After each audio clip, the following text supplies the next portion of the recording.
The benchmark price for a townhouse is down nearly $28,000 from the peaks that we saw in June of 2024. But not every quadrant is seeing the decreases as you would expect. There are quadrants that are still seeing $10,000 month over month price growth. So stay tuned and figure out where that is. My name is Adam Fife, your Calgary realtor. If you're looking at getting more information, if you want to know what your home is valued at, and you just have some questions about the market, go ahead and reach out. I promise, fairly easy to talk to. Now, with that being said, let's see what the Calgary Real Estate Board has written about the townhouse market, and then we're going to dive into it in a lot more detail. Following a pullback last month, new listings posted modest monthly gains. The 592 new listings were met with 304 sales, causing the sales to the new listing ratio to fall to 51%. This is not as low as the other property types, and at these levels, it was enough to prevent any further monthly gain in the already elevated inventory levels. September inventory levels were 2,000 units, the highest September level reported since 2018, and 30% higher than long-term trends for the month. Now, I'm going to pause here and state that this is going to absolutely increase as the new construction from the rezoning comes to market. The largest gains in inventory occurred in the Northeast District, which also reported the highest months of supply and price declines compared to last year. More supply choices impacted resale prices, with the unadjusted benchmark price being $437,000. This is down less than 1% over last month and nearly 5% lower than last year's prices. Year-to-date price adjustments have been much smaller at 1%, as declines in the Northeast, North, and South districts offset the gains reported in other parts of the city. So for the most part, the townhouse market is seeing some modest declines, and we're most likely going to continue that all throughout the winter, as it does every year. And in 2026, when the new listings come to market and a lot more when a lot more new listings are actually available, I think we're going to see an increased inventory level going all throughout the year. So let's start to look at the entire city as a whole.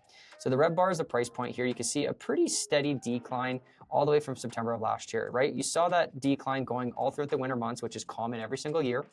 We had a pretty active Q1, Q2, seeing small increases in price point, and then a steady decline ever since that. Most likely going to continue going down all throughout the year. You can see that the inventory levels have stayed relatively flat, which is great to see. The sales have also stayed relatively flat, indicating right now that we're seeing more of a balanced market than anything else. Obviously, the price point's declining, but there's a lot more options to choose from. Like, just look at this gap. Like, look at this huge gap between the inventory and the sales, and especially compared to last year.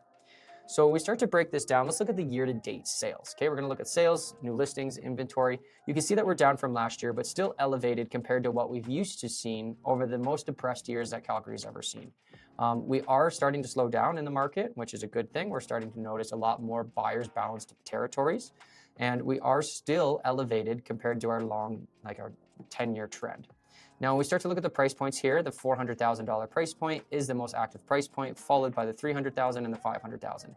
So with that in mind, the $300,000 to $400,000 price point is still affordable, right? It's still attractive for a lot of people who've come to Calgary, right? There's a lot of migration. There's still population growth in the city, and the townhouse market is still holding up in terms of affordability. You can see a huge shift from the sub 300,000 and 300,000, especially in 2022, when it absolutely dominated the amount of sales, which quickly increased the price point. But as we continue to see this rezoning come and a lot of new legal basement suites come to market, I would imagine we're going to see the 600 and 700,000 increase in sales activity, but most likely push down that price point. So we'll see just how much that inventory affects the market over the long run as we continue to progress through this new rezoning normal that we're apparently going to live through. So when we start to look at the new listings here, right, we have a slowdown in sales and an increase in new listings, which is obviously going to put some downward pressure on prices. You can see that we've set, again, a new record year to date in 2025.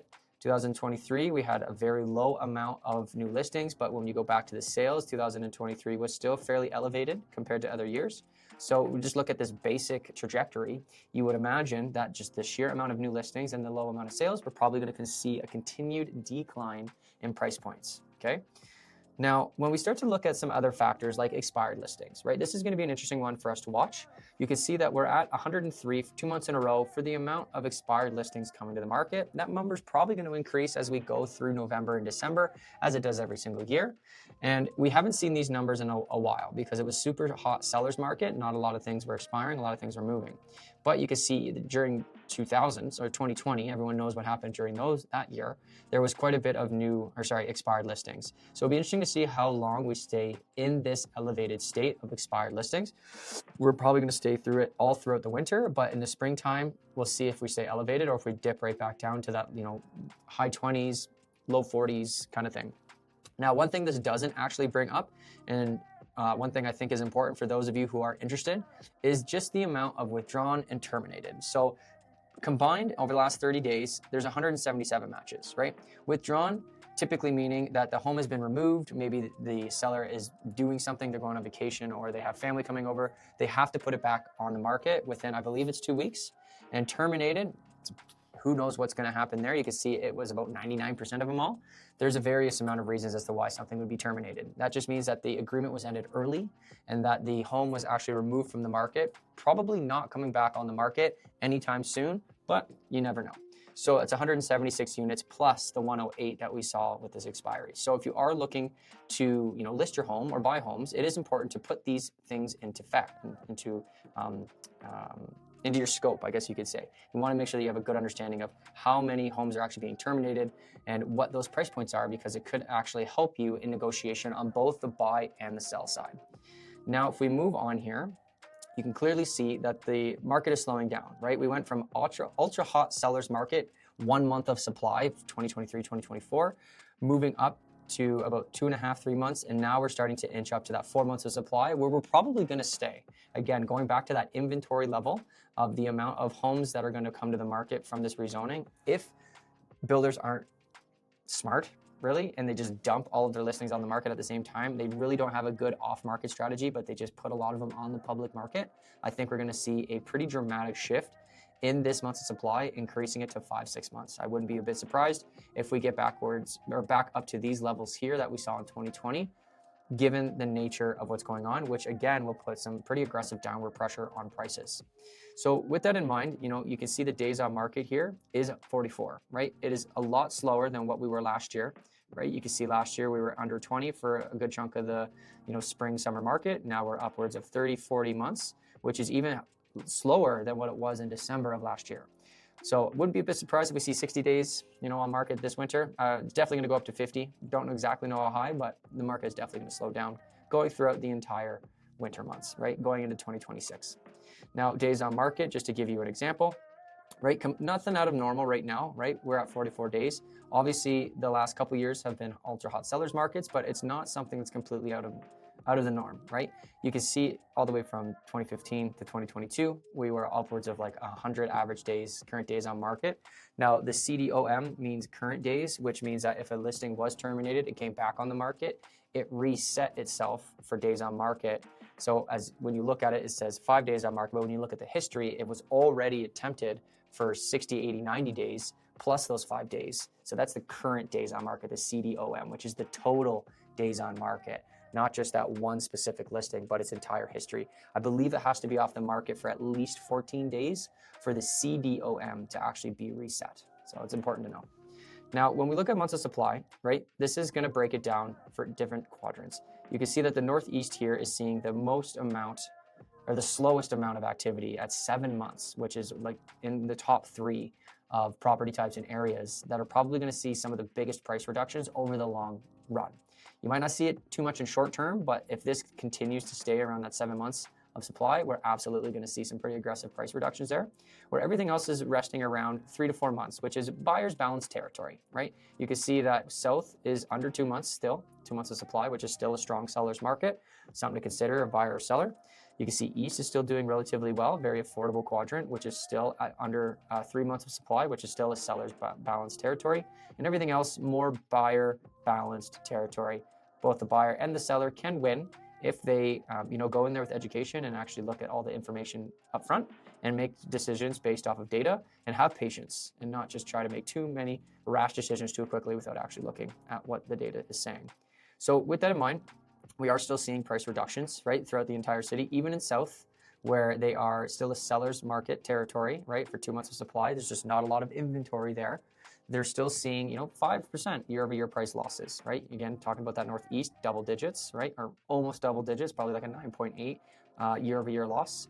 And you got places like Northwest and West, which are still at 2% year-over-year loss, right? So nothing too aggressive in these areas, but we're going to see that slow, steady decline in these more sought after quadrants of Calgary, where things that have a lot of inventory are absolutely going to stay in these double digit areas.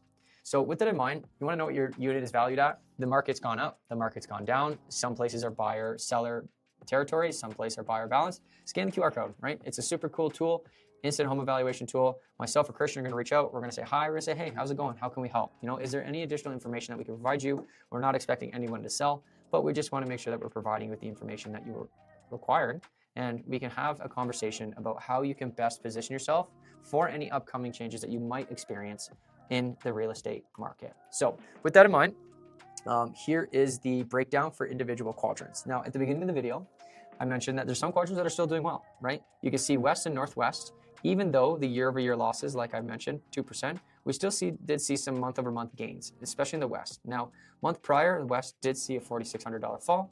Now they saw a $9,700 increase.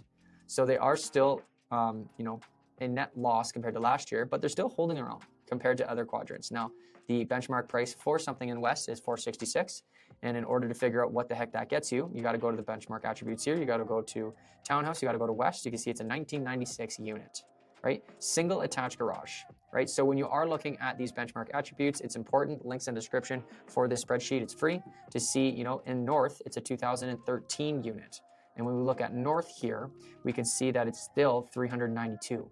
So it's a newer unit, yet it's less expensive, right? Because the West has just a little bit more of an attraction compared to the North, right? Every quadrant has a little bit of a difference there. So it's important that you actually put the attributes over top of the benchmark prices to get a clearer picture as to what the homes are actually valued at. Now, with that in mind, you can see the sales to new listings ratio, right? Sales to new listing ratio in South was 88%. And in East, it was 108%. But when you look at the actual numbers, 77 sales versus 13 sales, it's very easy for this to get skewed because of such a small amount of numbers, where this is obviously going to take a lot more to have that number increase or decrease. It's actually the most active quadrant, but with that in mind, it's actually one of the biggest quadrants as well. So there is a lot more units in that area. So again, breaking this down, setting up the Zoom call, having a conversation, how does this affect you personally, is one of the most important aspects of this entire thing. You're looking at making a move in 12 months, that's cool. Let's have a conversation. Let's break this down so I can explain it to you in a lot more detail. So with that in mind, months of supply, again, just indicating how active certain markets are. We've already gone over that. Benchmark, already gone over that. Year over year, month over month price gains and losses, we've touched on that as well. So with that in mind, the townhouse market has been on a pretty intense trajectory downwards, and I think it's going to continue to go. Main reason being is that the rezoning is going to add a lot of units to the city. Now, it's not going to be the affordable units either. A lot of these units, in my personal opinion, are going to be $650,000, $750,000, $850,000. So the higher end market of the townhouse sector is going to actually bring down the townhouse market in general, just because of the amount of units. So again, breaking the numbers down and looking at exactly how this is going to affect you, right? We can't just look at this data and make assumptions that everything is going to be a-okay, right? We want to make sure if we understand what it is that you're looking for, right? Let's just go sub 600,000, or let's even just go like 550, right? Someone who's looking for something a little bit more affordable, but that's quite nice, right? You got 1,000 and 1,100 units. Then from there, we'll go through, run through the stats, look at exactly how different things in different zones are going to affect you in your personal situation, okay? So with that in mind, I would imagine the townhouse market is going to see some decreases going throughout 2025, and probably some modest decreases going throughout 2026. I don't know if it's going to sharply fall. If one property type is going to see some sharp falls, it's probably going to be the townhouse market.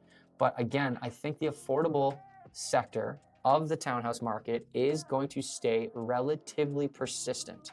But the higher end market of the townhouse sector is going to see a lot of inventory skewing this number, pushing down the months of supply as a whole, but you need to break it down in a lot more detail for your personal situation. And I say that every single time. So if you have any questions, if you want to break it down, if you want to go through the data and have some fun and talk about how this is going to affect your personal situation, if you have an investment property, if it's your first property, if you're looking to buy a property, doesn't matter. There's all sorts of different things that we need to discover and figure out and have a conversation about. So thank you very much.